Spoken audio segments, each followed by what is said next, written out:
James Gunn's new Superman is finally here, but is it enough to save the DC Cinematic Universe?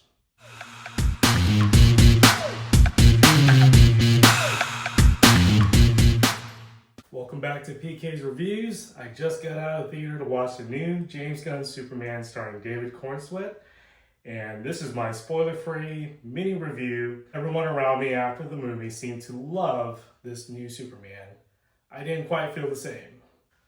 First off, it was just a little too cartoony and childish for my taste, which is what you can expect from the trailers and if you've ever seen any one of James Gunn's movies. Here we have a version of Superman that's just very goofy, very cartoony, and almost out of character. But this is a great contrast to distinguish this Superman from the previous renditions we've seen, such as Henry Cavill in the Snyderverse and Tyler in the Superman and Lois CW show. But the reasons I really enjoyed Tyler's Superman as well as Cavill's Superman is that there's a seriousness to those characters. Here, we kind of lack that balance. Although I enjoyed many of James Gunn's projects, Peacemaker, Guardians of the Galaxy, his thing is that he injects a lot of his sense of humor. There's a lot of jokes, most of which don't really work for me. Sometimes they hit, but most of the time they don't. And the same is true of this movie. I felt like there was way too many jokes, and a lot of them kind of fell flat and felt unnecessary to a point where it's almost distracting. Another issue I noticed right off the bat was persistently throughout the movie, the pacing was just too fast, too abrupt. To be fair, it kept the movie pretty exciting. I just wish it took a little bit of time to slow down and really delve into some of the character moments. We had a few, but they could have done a lot more and it would have paid off. Was it overcrowded? Yes, but not as bad as you would think. There's a ton of supporting characters, heroes, random villains. A lot of characters didn't get as much airtime and didn't seem to have a whole lot to do.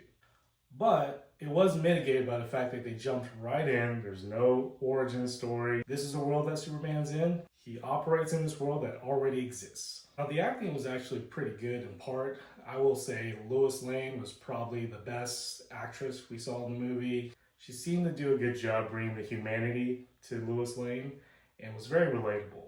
David Cornsweet, he was a bit too sassy, a little bit too much of a diva for my taste.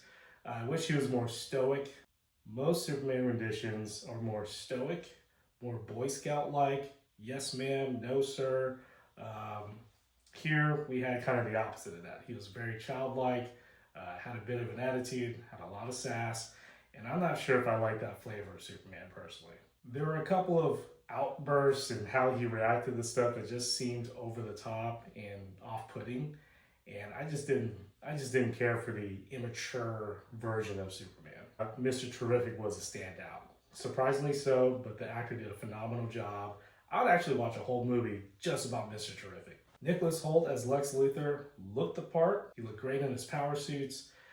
But there's just something about Nicholas's voice that just didn't resonate correct. He doesn't have that deep authority that you come to expect with Lex Luthor.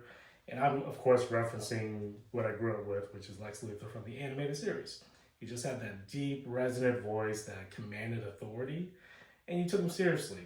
Nicholas sounds kind of too immature, sounds kind of childish, has a higher pitched voice, and it just didn't work for me as far as commanding that intimidating authority that I think Lex Luthor needs. These are just my quick thoughts. I'm not going to get into plot details or anything like that. That's for a later time. But overall, I think this was an entertaining movie, but I do have issues with the overall tone. It still just has that James Gunn, goofy, campy, cartoony feel to it, which I'm not a big fan of, but I understand that's a subjective thing. I think a lot of people will enjoy that aspect. It's more fun, it's more bright, it's more vibrant, and it is an entertaining film to say the least. But it's a popcorn film. So what does this mean for the future of DCU? Well, if James Gunn is going to crank out projects that are going to be of this tone, it's going to be enjoyable, it's going to be entertaining, it's going to be fun. But for me, I like a little bit more depth and seriousness to my superhero movies. There needs to be a little bit more emotional weight. And there was one scene that stood out that I felt reflected James Gunn's ability to bring that emotion to the audience. But I wish there was more of that. And I think it would serve the movie franchise well if we had more character moments like the one I'm referring to.